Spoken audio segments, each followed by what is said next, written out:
میں رشتے کرانے والی ذکیہ کے پیچھے پیچھے گلی در گلی گزرتی جا رہی تھی۔ نہ جانے یہ مجھے کون سے گھر لے کر جا رہی تھی۔ یہ شہر کا ایک اچھا علاقہ تھا اور تمام ہی گھر اچھے بنے ہوئے تھے۔ میں دل ہی دل میں اندازہ لگا رہی تھی کہ ان گھرانوں میں رہنے والی لڑکیاں کیسی ہوں گی۔ بالآخر ذکیہ کی تان ٹوٹی اور وہ ایک گھر کے سامنے جا رکی۔ میں بھی اس کی تقلید میں گھر کے سامنے رک گئی اور سر اٹھا کر گھر کا جائزہ لینے لگی۔ باجی، یہ لڑکی آپ کو یقیناً بہت پسند آئے گی۔ رشتے کرانے والی عورت ذکیہ نے دروازے سے داخل ہوتے ہوئے میرے کان میں سرگوشی کی تو میں نے سر ہلا دیا، پر مجھے یقین نہ تھا کہ یہ لڑکی میرے دل کو بھائے گی، کیونکہ ان کے عالی شان گھر کا اندازہ میں باہر سے ہی لگا سکتی تھی۔ میں جو ہی اندر داخل ہوئی تو لڑکی کی ماں بہن فوراً میرے استقبال کو آگے بڑھیں۔ گھر میں ہر چیز سلیقے اور نفاست سے سجی ہوئی تھی۔ لڑکی بھی پڑھی لکھی اور خوبصورت تھی۔ ان لوگوں نے ہماری خاطر مدارت میں کوئی کمی نہ چھوڑی تو میرا منہ بن گیا۔ مجھے تو لڑکی بالکل پسند نہ آئی۔ میں نے گھر سے باہر نکلتے ہی کہا تو ذکیہ حیران ہو کر میرا منہ دیکھنے لگی۔ باجی، مجھے 100% یقین تھا کہ آج تمہیں لڑکی ضرور پسند آ جائے گی۔ وہ حیران تھی، مگر میں پاگل تھوڑی تھی جو اتنی تیز ترار لڑکی اپنے دیور سے بیاہ کر لے آتی اور اسے اپنے سر پر سوار کر لیتی۔ تمہیں میں نے جیسا گھرانہ کہا ہے تم مجھے ویسی لڑکی کیوں نہیں دکھاتی؟ میں نے غصے میں ذکیہ کو گھورا تو وہ نظریں چرا گئی۔ میں اسے کھل کر نہیں بتا سکتی تھی کہ مجھے کیسی لڑکی چاہیے، مگر میں نے اسے اشارے کنایوں میں سمجھانے کی کافی کوشش کی تھی۔ مجھے امید تھی کہ اب وہ سمجھ جائے گی، مگر وہ جانے کیوں اتنی بے وقوف تھی۔ میں نے سوچ لیا تھا کہ میں اپنے دیور کے لیے لڑکی اب خود ہی تلاش کروں گی اور ذکیہ کے آسرے پر نہ رہوں گی۔ میرا نام مسرت ہے۔ ہم 4 بہنیں تھیں جبکہ ہمارا کوئی بھائی نہ تھا۔ میرے ابا ایک سونار تھے۔ انہوں نے ہم بہنوں کے لیے خوب زیور تیار کر کے رکھا ہوا تھا جو وہ ہمیں شادی پر چڑھاتے۔ میں گھر میں دوسرے نمبر پر تھی۔ میری بڑی بہن کی شادی ابا نے 14 برس کی عمر میں ہی کر دی تھی۔ چونکہ ابا سونار تھا لہٰذا ہمارے بہت رشتے آتے۔ میری بہن کی رخصتی کے بعد میرے رشتے آنے شروع ہوئے تو ابا نے میری شادی کرنے میں بھی دیر نہ لگائی۔ میری شادی بہت چھوٹی سی عمر میں ہو گئی تھی۔ میں اس وقت صرف 16 برس کی تھی۔ میری شادی بالکل غیروں میں ہوئی تھی۔ میرے ماں باپ کی میرے ساس کے ساتھ کوئی رشتہ داری نہ تھی، تاہم آپس میں ملنا جلنا خوب تھا۔ ہمارے کچھ ایسے رشتہ دار تھے جو میری ساس کو جانتے تھے اور ان کے توسط سے ہی میرا رشتہ آیا اور میں بیاہ کر اس گھر میں چلی آئی۔ میری ساس ایک بھلی عورت تھی، مگر وہ اتنی سیدھی نہ تھی جتنی مجھے پہلی نظر میں لگی تھی۔ وہ ان پڑھ اور جاہل تھیں، مگر تیز تراری ان میں کوٹ کوٹ کر بھری تھی۔ میرے شوہر کی اور میری عمر میں 20 سال کا فرق تھا۔ میرے شوہر 4 بھائی تھے جبکہ میرے شوہر سب سے بڑے تھے۔ ان سے چھوٹے 3 بھائی تھے۔ ان کی عمروں میں اور میرے شوہر کی عمروں میں کافی فرق تھا۔ وہ سب اس وقت اسکول میں پڑھ رہے تھے۔ میری ساس نے جلد ہی گھر کا سارا کام میرے سر ڈال دیا تھا۔ میں چونکہ 16 برس کی عمر میں شادی ہو کر آئی تھی لہٰذا مجھے اتنا کام کاج کرنا نہ آتا تھا، مگر میری ساس نے رفتہ رفتہ مجھے سب سکھا دیا اور خود ایک سائڈ پر ہو کر بیٹھ گئی اور پورا گھر میرے حوالے کر دیا۔ میں دن بھر کاموں میں لگی رہتی، مجھے گھر کے کاموں سے فرصت نہ ملتی۔ میرے دیور نخرے والے تھے، وہ کھانے کی ہر چیز میں نقص نکالتے۔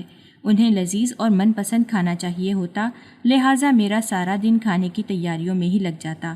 کوئی دیور سبزی نہ کھاتا تو کوئی دال پسند نہ کرتا، لہٰذا مجھے ایک وقت میں 2 طرح کے کھانے بنانے پڑتے تاکہ ہر کوئی خوش ہو کر کھا لے۔ اگر میں کبھی 2 طرح کے سالن نہ بنا پاتی تو میری ساس مجھ سے ناراض ہو جاتی، کیونکہ ان کا کہنا تھا کہ تمام بچوں کو کھانا گھر میں ہی کھانا چاہیے اور ان کو اگر گھر میں بھی ان کی پسند کا کھانا نہ ملے گا تو وہ کہاں جائیں گے۔ ویسے بھی پہلے زمانے میں ایسا کوئی رواج نہ تھا کہ گھر کے مرد کھانا باہر کھا کر آئیں۔ وہ سب اکٹھے ہو کر شام میں ایک وقت کا ہی کھانا کھاتے اور صبح اچھا خاصا بھاری ناشتہ کر کے گھر سے نکلتے۔ گھر میں سارا دن میں اور میری ساس ہی ہوا کرتی۔ میری ساس مجھے ایک پل سکون سے نہ بیٹھنے دیتی۔ جب بھی میں کاموں سے فارغ ہوتی تو مجھے گھر کے کسی اور کام میں لگا دیتی۔ سلائی کڑھائی سے لے کر گھر کی صفائی ستھرائی اور گھر کے باہر بنی ہوئی کیاری تک کا کام میری ذمہ داری تھا۔ میری ساس نے صحن کے ایک کونے میں کچھ جانور بھی رکھ چھوڑے تھے جن کی دیکھ بھال کرنا بھی میرا ہی فریضہ تھا۔ میں دن بھر کے کاموں سے تھک کر چور ہو جاتی۔ مجھے اتنے کاموں کی عادت نہ تھی۔ ہم چونکہ 4 بہنیں تھیں لہٰذا میکے میں تو ہم گھر کا کام جھٹ پٹ نمٹا لیا کرتی تھیں اور پتہ بھی نہ چلتا۔ میرے حصے میں بہت ہی کم کام آیا کرتا تھا۔ ایک تو میں شروع سے ہی کام چور تھی، مجھے نہ تو کام کرنے کی عادت تھی اور نہ ہی کام کرنے کا شوق۔ اماں بھی ہم بہنوں کے ساتھ مل کر کام کروا دیا کرتی تھیں، اس لیے کام کا پتہ ہی نہ چلتا، جبکہ یہاں میں اکیلی کام کرنے والی تھی۔ میری ساس بھی مجھے دیکھ کر پلنگ پر چڑھ کر بیٹھ گئی تھیں۔ اب نہ تو ان کے ہاتھ کام کرتے تھے اور نہ ہی ان کے پاؤں سے چلا جاتا تھا۔ حالانکہ جب انہوں نے کہیں باہر جانا ہوتا تو جھٹ جانے کو راضی ہو جاتی، تب نہ تو ان کی ٹانگوں میں درد ہوتا اور نہ ہی ان کو کوئی کمزوری محسوس ہوتی، مگر گھر کے کام کرتے ہوئے ان کو اس قدر کمزوری محسوس ہوتی کہ وہ چکراتی پھرتیں۔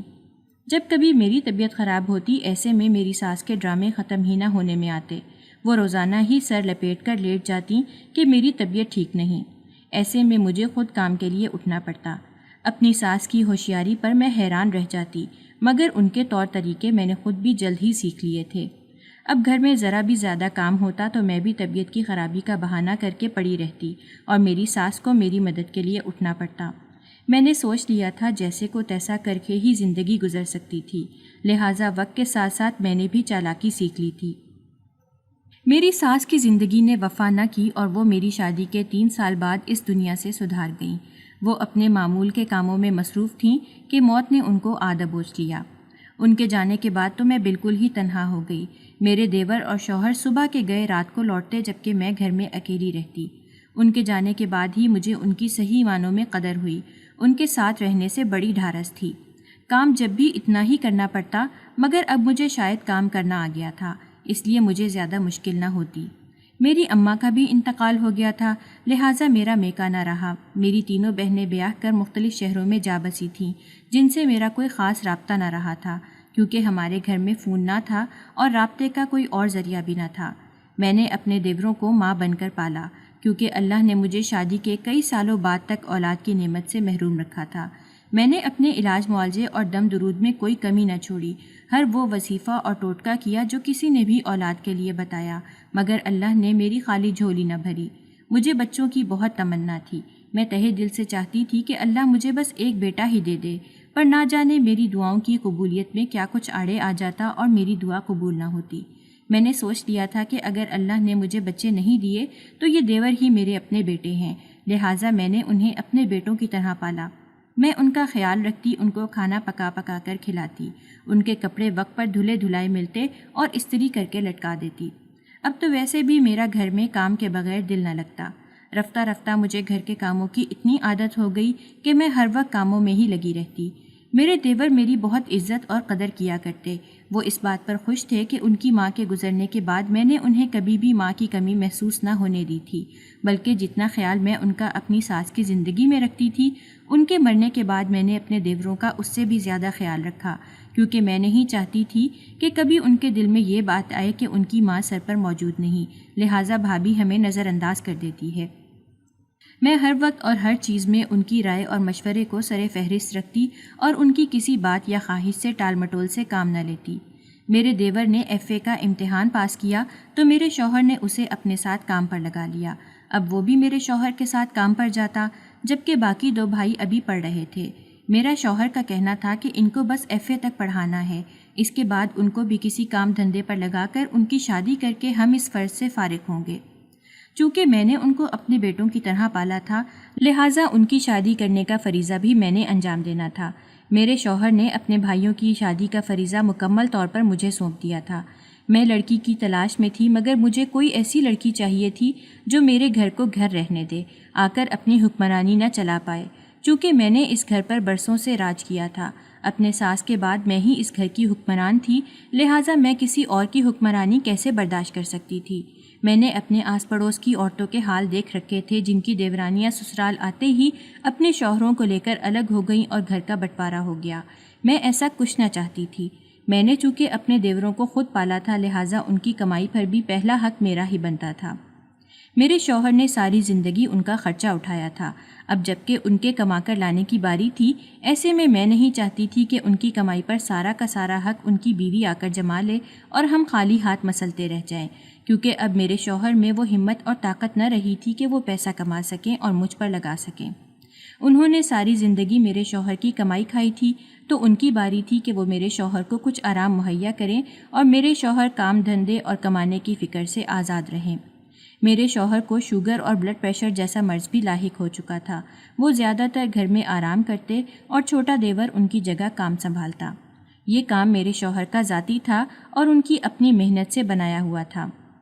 میں نہیں چاہتی تھی کہ آنے والی دیورانی اس میں سے حصہ لے کر اپنے شوہر کو الگ ہو کر چلتے ہوئے کاروبار پر راج کرے، لہٰذا میں نے خوب سوچ سمجھ کر اپنی دیورانی لانا چاہتی تھی، لیکن رشتہ کرانے والی ذکیہ کو یہ بات سمجھ میں نہیں آ رہی تھی کہ مجھے کیسی لڑکی چاہیے۔ اگر مجھے تیز ترار پڑھی لکھی چاہیے ہوتی تو آس پاس بہت سے گھر تھے جن میں اچھی خاصی لڑکیاں موجود تھیں، میں کسی بھی گھرانے سے لڑکی لے سکتی تھی، مگر مجھے ان اونچے گھروں میں رہنے والی لڑکی نہ چاہیے تھی۔ مجھے ایسی لڑکی کی تلاش تھی جس کے منہ میں زبان نہ ہو، اور زبان نہ ہونے والی لڑکی ایسے کسی غریب گھرانے سے تعلق رکھنے والی ہی ہو سکتی تھی۔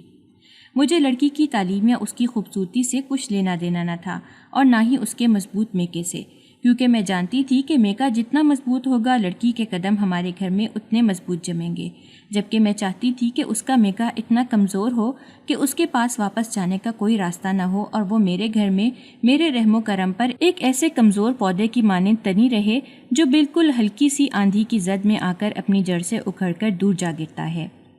میں صحن پر پڑی چارپائی پر بیٹھی تھی، تبھی مجھے دروازے سے اماں صفیہ داخل ہوتی دکھائی دیں۔ اماں صفیہ ایک بیوہ عورت تھیں جو دوسرے محلے میں رہا کرتیں، مگر وہ کبھی کبھار آس پاس کے تمام گھروں کے چکر لگاتی رہتیں۔ کسی بھی گھر سے کھانا یا اترن اسے مل جاتا تو وہ اپنی بچیوں کے لیے خوشی خوشی لے جاتی۔ اس نے لوگوں کے گھروں میں کام کر کر کے اپنی بچیوں کو پالا تھا۔ وہ میری ساس کے ساتھ بھی اکثر کام کروانے چلی آیا کرتی تھی۔ جب کبھی گھر میں زیادہ کام ہوتا تو میری ساس اسے بلا لیتی۔ اب اس کی بچیاں جوان ہو گئی تھیں، اور ان میں سے ایک دو کچھ پڑھ لکھ گئی تھیں جو قریبی اسکول میں نوکری کرتیں، تو اماں صفیہ کو لوگوں کے گھروں میں کام نہ کرنا پڑتا۔ ویسے بھی اماں صفیہ کی اب کام کاج کرنے کی ہمت ہی کہاں رہی تھی، اس کی بوڑھی ہڈیوں میں طاقت بالکل ختم ہو کر رہ گئی تھی۔ اب وہ کبھی کبھار ہی گھر سے نکلتی اور ہمارے گھر میں بھی آ کر بیٹھ جایا کرتی۔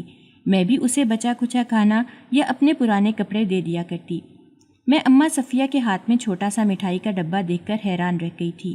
آج اماں صفیہ اپنے ساتھ مٹھائی کا ڈبہ بھی لے آئی تھی جو اس نے میری طرف بڑھایا، تو میں نے حیران ہو کر مٹھائی کے ڈبے کو دیکھا تھا۔ میں نے اپنی بڑی لڑکی کا رشتہ پکا کر دیا ہے اور اگلے جمعے میں نے اس کو رخصت کر دینا ہے، اماں صفیہ نے بتایا تو میں حیران ہوئی۔ اس کی بچیاں شادی کے قابل تھیں۔ اچھا اماں، کہاں رشتہ پکا کیا تم نے اپنی بچی کا؟ میں نے تجسس سے بھرپور لہجے میں پوچھا تو وہ مجھے تفصیل سے بتانے لگی۔ اس نے اپنے کسی دور پار کے رشتہ داروں میں اپنی بیٹی کا رشتہ کیا تھا اور سادگی سے اگلے جمعے اس کا نکاح کر کے اسے رخصت کرنا تھا، جو بیاہ کر دوسرے شہر چلی جاتی۔ میں جانتی تھی اماں صفیہ کی دو اور بھی لڑکیاں تھیں۔ میں نے اس سے دوسری بیٹی کے بارے میں تفصیل پوچھی تو وہ مجھے بتانے بیٹھ گئی۔ اس کی دوسری بیٹی میٹرک پاس تھی جو گھر کے کام کاج نمٹاتی۔ اماں صفیہ نے اپنی بیٹی کی تعریفوں کے پل باندھ دیے تھے۔ اماں صفیہ کے مطابق اس کی دوسرے نمبر والی بیٹی بے حد معصوم اور سیدھی سادی تھی۔ میں چادر اوڑھے اسی وقت اماں صفیہ کے ساتھ نکل پڑی۔ میں دیکھنا چاہتی تھی کہ اس کی بیٹی شکل و صورت کی کیسی ہے اور اس میں کس حد تک ہوشیاری ہے۔ مجھے اماں صفیہ کی بھولی صورت والی نجمہ بے حد پسند آئی تھی۔ ایسا لگتا تھا کہ اس کے منہ میں زبان ہی نہ ہو۔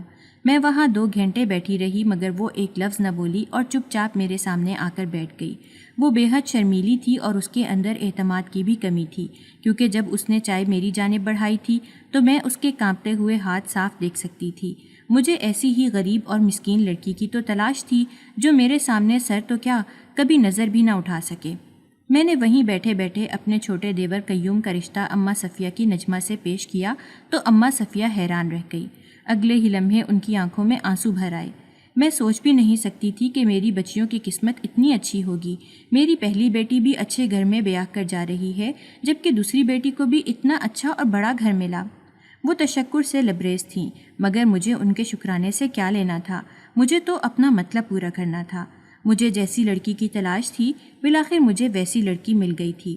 میں چادر کا بکل مار کر اٹھ کھڑی ہوئی، کیونکہ مجھے ابھی یہ خوشخبری اپنے شوہر اور اپنے دیور قیوم کو بھی سنانی تھی۔ میں نے قیوم کی شادی کی تیاریاں شروع کر دی تھیں۔ میں نے ایک ایک چیز اپنی مرضی کی بنائی تھی اور پیسے پر ہاتھ کھینچ کر رکھا تھا۔ ایک تو مجھے ابھی اپنی باقی 2 دیوروں کی شادی بھی کرنی تھی، جبکہ دوسرے میں نہیں چاہتی تھی کہ میں اپنے دیور کی کمائی یوں لوٹا دوں، بلکہ میں مستقبل کے لیے کچھ نہ کچھ جمع کر کے رکھنا چاہتی تھی۔ قیوم اپنی شادی کا خرچہ خود ہی اٹھا رہا تھا۔ میرے شوہر تنخواہ کے نام پر اسے جو پیسے دیتے وہ سارے کے سارے میرے ہاتھ پر رکھ دیتا اور اپنی جیب میں 1 روپیہ تک نہ رکھتا۔ اماں صفیہ کی بیٹی میں اپنے گھر لا رہی تھی، وہ اسی پر احسان مند تھیں۔ اس نے چیزوں اور کپڑوں کا کیا ہی شکوہ کرنا تھا، اور ویسے بھی اس لڑکی نے ساری زندگی اترن پہنی تھی تو اب بھی اترن پہن لے تو کیا مذائقہ تھا۔ بنارسی اور ریشمی کپڑے کون سا خراب ہوتے ہیں، یہی سوچتے ہوئے میں نے زیادہ تر اپنے پرانے جوڑے ہی اس کی بری میں رکھ دیے تھے، اگرچہ وہ سائز میں اس کو لمبے اور ڈھیلے ضرور ہوتے، پر اس سے کیا فرق پڑتا۔ وہ سلائی کڑھائی میں ماہر تھی، بعد میں خود ہی صحیح کر کے پہن لیتی۔ شادی کی تیاریاں مکمل ہوئیں تو ہم سادگی سے صرف گھر کے لوگ جا کر نجمہ کو بیاہ کر لے آئے۔ میرے شوہر کچھ دھوم دھام کرنا چاہتے تھے اور اپنے عزیزوں کو شادی میں بلانا چاہتے تھے، مگر میں ایسا نہیں چاہتی تھی کہ خاندان کی عورتیں آ کر شادی کی تیاریاں دیکھیں اور 10 طرح کے نقص نکالیں۔ میں نے اپنے شوہر کو کہہ دیا کہ اماں صفیہ اتنا خرچہ کہاں برداشت کر سکتی ہیں، لہٰذا انہوں نے بارات میں چند لوگوں کو ہی بلایا ہے، اور یوں میں نجمہ کو رخصت کر کے اپنی دیورانی بنا کر اپنے گھر میں لے آئی۔ میں نے اپنی دیورانی کا انتخاب بہت سوچ سمجھ کر کیا تھا۔ میں اسے دبا کر رکھتی اور وہ بھی میرے روب میں رہتی۔ وہ ویسے بھی جس گھرانے سے تعلق رکھتی تھی اسے میرے روب میں رہنا بنتا بھی تھا۔ اماں صفیہ نے کچھ دنوں بعد اپنی بیٹی سے ملنے کے لیے ہمارے گھر چکر لگایا تو میں نے ان کو اچھی خاصی سنائی۔ میں نے ان کو صاف صاف کہہ دیا کہ اب یہ تمہاری بیٹی کا گھر ہے، اس لیے یوں روز روز منہ اٹھا کر مت آیا کرو۔ تمہاری بیٹی یہاں خوش ہے، میں کون سا اس کے اوپر ظلم و ستم کے پہاڑ توڑ رہی ہوں۔ میرا اتنا کہنا ہی کافی تھا۔ اماں صفیہ غیرت مند عورت تھی۔ اس دن کے بعد اس نے کبھی کبھار چکر لگانا بھی چھوڑ دیا۔ اب نجمہ بالکل میری دسترس میں تھی اور میرا دیور تو ویسے ہی میرے کہنے میں تھا۔ گھر میں وہی ہوتا جو میں کہتی اور جو میں چاہتی۔ ان دونوں کی اتنی جرت نہ تھی کہ اپنی مرضی سے گھر سے قدم بھی باہر نکال سکیں۔ میں خود بستر پر بیٹھ گئی تھی اور میری دیورانی گھر کا سارا کام کرتی، مگر گھر میں میرا ہی حکم چلتا۔ میرے دیور کے ساتھ ساتھ میری دیورانی بھی میرے اشاروں پر ناچتی۔ دونوں چھوٹے دیور بھی میرے کہنے میں تھے، میں گھر پر راج کر رہی تھی۔ میں اپنی عقل مندی اور دانش مندی کی خود کو داد دے لیتی۔ اگر میں کوئی تیز ترار دیورانی لے آتی تو اب تک میرے گھر کا نقشہ بدل چکا ہوتا، مگر اب بالکل بھی ایسا نہ تھا۔ قیوم کے بعد میرے تیسرے نمبر والے دیور صابر نے بھی FA کا امتحان پاس کر لیا اور اسے ایک جگہ نوکری مل گئی۔ اب مجھے اس کے لیے بھی بیوی تلاش کرنی تھی۔ میں یہی چاہتی تھی کہ جیسے میں نے اپنی چھوٹی دیورانی نجمہ کو ڈھونڈا تھا، اس کے لیے بھی میں کوئی ایسی ہی غریب اور مسکین بیوی ڈھونڈ کر لاؤں تاکہ گھر میں میری حکومت ایسے ہی قائم دائم رہے۔ اللہ نے نجمہ کو جلد ہی خوشخبری دے دی تھی۔ میرے تو یہ خبر سن کر تن بدن میں آگ لگ گئی۔ میں کبھی نہیں چاہتی تھی کہ نجمہ کا کوئی بچہ پیدا ہو، کیونکہ اس طرح گھر میں میری اہمیت کم ہو جاتی۔ میری اپنی کوئی اولاد نہ تھی، جبکہ اگر ان کی اولاد ہو جاتی تو گھر میں مزید حصے دار پیدا ہو جاتے۔ میں نے پہلی فرصت میں نجمہ کو اپنے ساتھ لے جا کر اس کا بچہ ضائع کروا دیا۔ وہ میرے اس عمل پر خوب تڑپی اور روئی۔ وہ دل سے چاہتی تھی کہ وہ ماں بن جائے اور اس کا بچہ اس کے ہاتھوں میں آئے۔ اس گھر میں ہمیشہ ایسا ہی ہوگا جیسا میں چاہوں گی۔ میں نے اسے صاف صاف الفاظ میں بتایا تو وہ چپ کر گئی۔ وہ بھی مانتی تھی کہ وہ میرے سے ٹکر مول نہیں لے سکتی، لہٰذا وہ صبر شکر کر کے بیٹھ گئی۔ میں نے اپنے باقی 2 دیوروں کی بھی شادی کر دی اور اپنی دیورانیوں کو بیاہ کر لے آئی۔ میں نے اس بار بھی پچھلی بار کی طرح غریب گھرانوں سے اپنی دیورانیاں پسند کی تھیں۔ میں نے اپنے دیوروں کو صاف صاف سمجھا دیا تھا کہ انہیں شادی کی پہلی رات میری اہمیت اور عزت کے بارے میں بتا دینا۔ میری دیورانیاں میری بہت عزت کرتیں اور میرے اشاروں پر چلتیں۔ میں خوش و خرم زندگی گزار رہی تھی۔ میں نے اپنی دیورانیوں کو سمجھا دیا تھا کہ مجھے اس گھر میں کوئی بچہ نہیں چاہیے، لہٰذا وہ بچہ پیدا کرنے کے بارے میں سوچے بھی نہ، بلکہ اپنے میاں کے ساتھ بھی کم وقت گزاریں۔ میں زیادہ تر انہیں گھر کے کاموں میں الجھائے رکھتی اور انہیں کمرے میں بھی نہ جانے دیتی۔ رات کو بھی میں بیماری کا بہانہ کر کے ان کو اپنے پاس سلانے کی کوشش کرتی۔ میرا حکم تھا کہ گھر کے سب مرد باہر چارپائی پر سوئیں گے، جبکہ ہم سب خواتین ایک کمرے میں سویا کریں گی۔ میں ساری رات ان کو تنگ کرتی اور ان سے اپنی خدمت کرواتی رہتی، مگر وہ خوش تھیں۔ انہوں نے کبھی میرے آگے منہ ہاتھ نہ بنایا تھا۔ وہ مجھے اپنی ماں کا ہی درجہ دیتی کیونکہ میرے دیور مجھے اپنی ماں سمجھتے تھے۔ میں نے بھی انہیں اپنی اولاد کی طرح پالا تھا، لہٰذا میں ان پر اپنا حق سمجھتی تھی۔ کچھ دنوں سے میں محسوس کر رہی تھی کہ میری دوسری نمبر والی دیورانی بلقیس میرے سامنے زبان کھولنے لگی تھی۔ وہ میری حکم عدولی کرتی اور میری اکثر باتوں کو نظر انداز کر جاتی۔ میرے لیے یہ خطرے کی گھنٹی تھی۔ وہ خود تو میرے ہاتھوں سے نگلتی، مگر ساتھ میں باقی 2 کو بھی باغی بنا دیتی۔ مجھے اس کی لگامیں کھینچنی تھیں تو میں کوئی ایسا طریقہ سوچنے لگی جس سے سانپ بھی مر جائے اور لاٹھی بھی نہ ٹوٹے۔ اب تو وہ میرا سامنا کرنے سے بھی کترانے لگی تھی۔ میں جب بھی اسے کوئی کام کہتی یا بہانے سے بلاتی تو اس کی جگہ نجمہ آ کر میرا کام کر دیتی اور میں بے بس ہو کر رہ جاتی۔ میں جاننا چاہتی تھی کہ کیا معاملہ تھا، مگر وہ اتنی چالاک تھی کہ اس نے مجھے کانوں کان خبر نہ ہونے دی۔ وہ تو جب اس کا جسم بڑھا تو مجھے شک ہوا کہ وہ حاملہ تھی۔ میں نے اس سے پوچھا تو وہ صاف مکر گئی۔ میرا وزن کچھ بڑھ گیا ہے اس لیے آپ کو لگ رہا ہوگا، اس نے مجھ سے صاف جھوٹ بولا تھا۔ میں اتنی بیوقوف نہ تھی کہ وزن بڑھنے اور حاملہ ہونے کے فرق کو پہچان نہ پاؤں۔ وہ یقیناً مجھ سے چھپا رہی تھی۔ میں اس کی جاسوسی میں لگ گئی اور مجھے جلد ہی یقین ہو گیا کہ وہ حاملہ ہے۔ میں نے اس کی خوب کلاس لی تھی کہ اس نے مجھے یہ سب کیوں نہ بتایا، کیونکہ آپ میرا بچہ ضائع کروا دیتیں جیسے آپ نے نجمہ بھابھی کا کروایا تھا۔ وہ بولی تو میں اس کی بات سن کر حیران رہ گئی۔ مجھے اس گھنی میسنی نجمہ سے بالکل امید نہ تھی کہ وہ یہ بات بلقیس کو بتا کر اس کا دماغ خراب کرے گی۔ کہیں یہ بات اس نے اپنے میاں کو بھی نہ بتا دی ہو۔ میں پریشان ہوئی، مگر میرے دیور نے نہ تو آج تک کبھی اس بارے میں مجھ سے کوئی بات کی تھی اور نہ میں نے اپنے ساتھ اس کے رویے میں کوئی فرق محسوس کیا تھا۔ میں نے آؤ دیکھا نہ تاؤ ڈنڈا اٹھا کر نجمہ کو وہ مار لگائی کہ وہ ساری زندگی بھول نہ پائے۔ وہ میرے سامنے ہاتھ جوڑتی اور معافی مانگتی رہی، مگر اس کا جرم قابل معافی کب تھا؟ بلقیس اور اس سے چھوٹی نصرت اسے مجھ سے چھڑوانے کی کوشش میں لگی رہیں۔ جب میں مار مار کر تھک گئی تو خود ہی اسے چھوڑ کر اپنے کمرے میں چلی آئی۔ میں نے بلقیس کو صاف صاف بتا دیا کہ یہ بچہ اس گھر میں تو ہرگز نہ آئے گا، اسے ابھی کے ابھی ختم کروا۔ مگر میں اس کی جرأت پر حیران رہ گئی۔ اس نے اپنے بچے کو مارنے سے صاف انکار کر دیا۔ یہ ننھا وجود اس دنیا میں ضرور آئے گا، اس نے میری آنکھوں میں آنکھیں ڈال کر مضبوط لہجے میں کہا تو میں ششدر رہ گئی۔ مجھے اس کا کوئی اور حل سوچنا تھا۔ ایسا تو ممکن ہی نہ تھا کہ میں کسی کام کو منع کروں اور وہ میری خلاف ورزی کریں تو میں چپ چاپ انہیں ایسا کرنے دوں۔ میں نے بلقیس پر ظلم کی انتہا کر دی۔ میں اس سے مشکل کام کرواتی اور پانی کی بالٹیاں اٹھوا کر چھت پر رکھوا دی۔ وہ بھی بلا کی ڈھیٹ تھی۔ یہ سب کرنے سے نہ تو اس کی صحت پر کوئی فرق پڑا تھا، نہ ہی بچے کو کوئی نقصان پہنچا تھا۔ یہ اس کا چھٹا ماہ تھا۔ اگر پہلا یا دوسرا ماہ ہوتا تو شاید اب تک اس کا بچہ ضائع ہو جاتا۔ اب مجھے کچھ اور سوچنا تھا۔ ایک دن موسم سہانا تھا۔ میں نے بلقیس کو کہا کہ وہ بھی میرے ساتھ چھت پر آ جائے تاکہ ہم موسم سے لطف اندوز ہو سکیں۔ وہ سیڑھیاں چڑھتے ہوئے جوں ہی آخری سیڑھی پر پہنچی، میں نے اسے اس زور کا دھکا دیا کہ وہ لڑکتے ہوئے نیچے زمین پر جا پڑی۔ اس سے پہلے کہ کوئی آتا میں تیزی سے سیڑھیاں اتر کر اپنے کمرے میں بھاگ گئی۔ کچھ ہی دیر میں ہنگامہ مچ گیا تو میں بھی کمرے سے باہر نکل آئی اور بلقیس کو اس حال میں دیکھ کر اپنا سینہ پیٹ لیا۔ اسے فوری طور پر ہسپتال لے جایا گیا، مگر وہ جانبر نہ ہو سکی۔ وہ جو اپنا بچہ پیدا کرنے چلی تھی، خود اپنی جان سے بھی ہاتھ دھو بیٹھی تھی۔ میں یہی چاہتی تھی کہ گھر میں اس کی میت ہی آئے، وگرنہ وہ سب کو بتا دیتی کہ اسے دھکا دینے والی میں تھی۔ کچھ ہی دیر میں ایمبولینس کی آواز سنائی دے گئی تھی۔ بلقیس کی میت کو گھر لے آئے تھے۔ میں نے بلقیس کا پتہ بڑی آسانی سے صاف کر دیا تھا اور کسی کو کانوں کان خبر تک نہ ہونے پائی تھی۔ میں اپنی کامیابی پر بڑی خوش تھی۔ میں نے اپنی باقی 2 دیورانیوں کو بھی اشارہ دے دیا تھا کہ میری حکم عدولی کرنے کی سزا موت تھی۔ مجھے پوری امید تھی کہ آئندہ وہ میرے سامنے کبھی سر نہ اٹھائیں گی۔ میں نجمہ کے خلاف اپنے دل میں بغض پال چکی تھی۔ اس نے بلقیس کو اتنا حوصلہ دیا تھا کہ وہ میرے خلاف جا کر بچہ پیدا کرنے چلی تھی۔ میری دیورانیوں کو مجھ پر شک تھا کہ بلقیس کی موت کے پیچھے میرا ہاتھ ہو سکتا ہے، مگر ان کے پاس کوئی ثبوت نہ تھا اور نہ ہی انہوں نے مجھے بلقیس کو دھکا دیتے یا اس کی موت سے پہلے بلقیس کو میرے ساتھ دیکھا تھا، کیونکہ میں نے یہ کام بے حد احتیاط کے ساتھ کیا تھا اور میں کافی دنوں سے اس موقع کی تلاش میں تھی۔ اور جب مجھے موقع ملا، میں نے ایک لمحہ بھی ضائع کیے بنا اس سنہری موقع سے پورا فائدہ اٹھایا تھا۔ میری دیورانیوں نے یقیناً اپنے شوہروں کو بھی یہ بات کہی ہوگی کہ میں نے جان بوجھ کر بلقیس کو مارا تھا، مگر میرے دیوروں نے اپنی بیویوں پر اعتبار کرنے کے بجائے میرا اعتبار کیا تھا۔ بلقیس کی موت کا مجھے بہت فائدہ ہوا تھا۔ نجمہ اور نصرت جو میرے سامنے سر ابھارنے کی کوشش میں تھیں، پھر سے دبک گئی تھیں۔ انہوں نے بلقیس کا انجام دیکھ لیا تھا۔ نجمہ سب سے زیادہ فرما بردار اور دبو تھی۔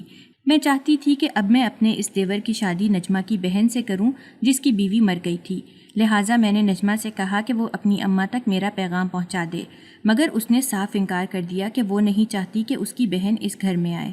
مجھے اس کے انکار پر بہت غصہ آیا۔ میں نے اپنی دیورانی کو بری طرح مارا اور غصے میں یہ بھی کہہ دیا کہ تیرا بھی وہی حشر کروں گی جو بلقیس کا کیا ہے، اور اپنے کمرے میں جا کر سو گئی۔ کچھ ہی دیر میں میری نیند سے آنکھ کھلی تو اپنے سب سے چھوٹے دیور کو اپنے قدموں میں بیٹھے پایا۔ وہ زاروں قطار رو رہا تھا۔ میں حیران ہوتی اٹھ بیٹھی۔ سب خیریت تو ہے شفیق، تمہیں کیا ہوا؟ میں نے پریشانی سے پوچھا تھا۔ تمہارے بھائی تو خیریت سے ہیں؟ مجھے اپنے شوہر کی فکر ہوئی۔ اس نے روتے ہوئے اسبات میں سر ہلا دیا۔ تو پھر کیوں رو رہے ہو؟ جب میں شادی کر کے اس گھر میں آئی تھی تب شفیق 4 یا 5 برس کا تھا اور آج اس کی جوانی پر نظر نہ ٹھہرتی تھی۔ مجھے معاف کر دے بھابھی، میں آپ کے ساتھ ایسا نہیں کرنا چاہتا۔ وہ روتے ہوئے بولا تو میں چونک گئی۔ کیا نہیں کرنا چاہتے شفیق، مجھے صاف صاف بتاؤ۔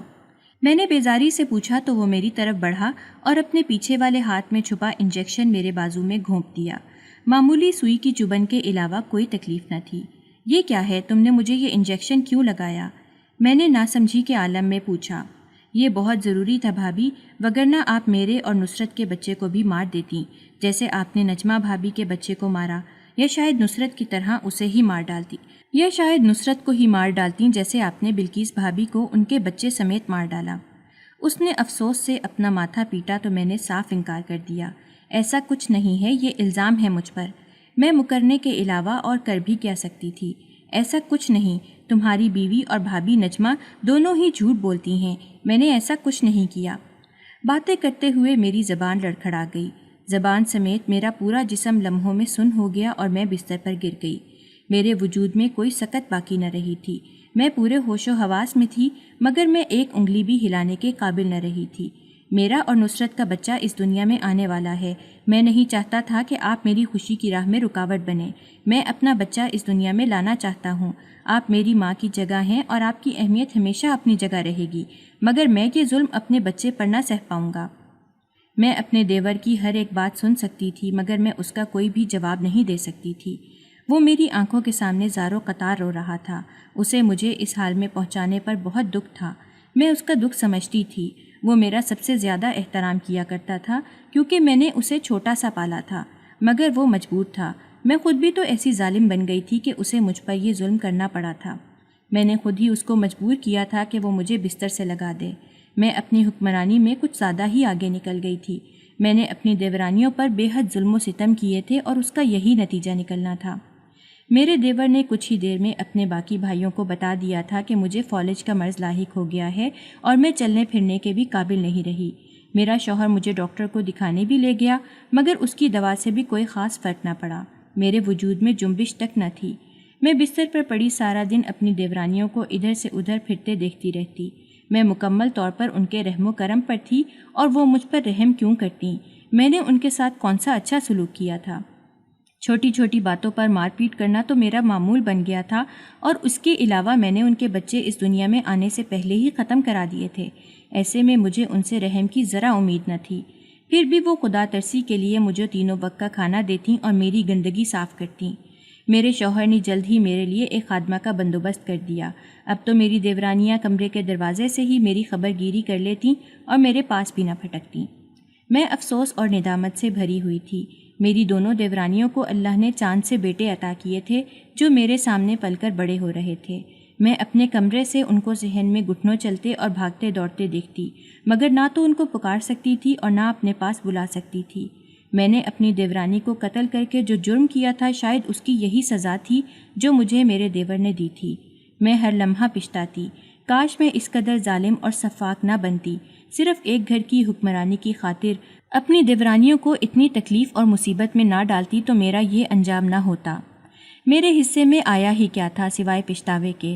اس گھر اور اس کے ہر فیصلے پر اب میری دیورانیوں کی حکمرانی تھی۔ وہ دونوں ایک دوسرے کا بہت ساتھ دیتیں اور گھر کا ہر کام مل جل کر کرتیں۔ انہوں نے مل کر میرے تیسرے نمبر والے دیور کی دوسری شادی بھی کر دی تھی۔ وہ اپنی نئی دیورانی کے ساتھ بھی عزت اور محبت سے پیش آتیں۔ میرا دیور ہر مہینے مجھے ایک انجیکشن لگا جاتا جس سے میرا جسم مفلوج رہتا۔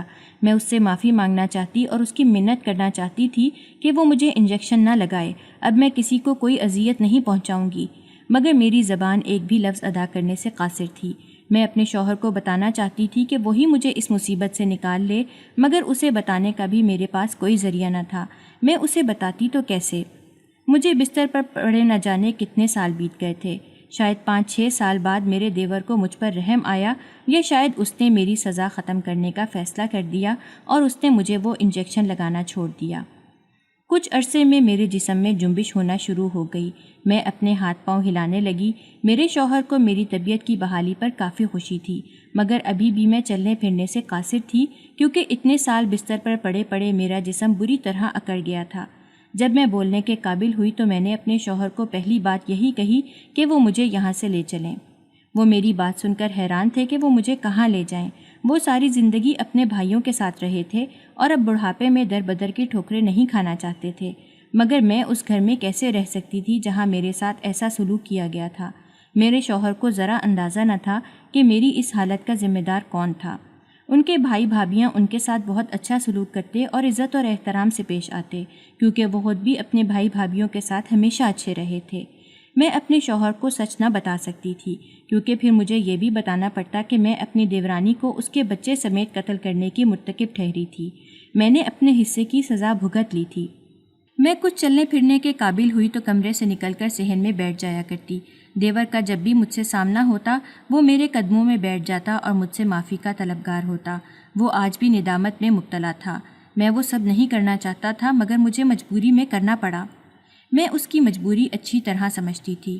میں نے اپنے شوہر کو کچھ نہ بتایا اور گھر کے بٹوارے پر زور دینے لگی۔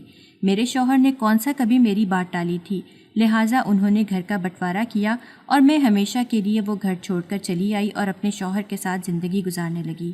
میرے شوہر کو شاید اپنے بھائیوں سے الگ ہونے کا بہت زیادہ دکھ تھا، اس لیے وہ زیادہ عرصہ زندہ نہ رہ سکے اور 2 سالوں بعد ہی چل بسے۔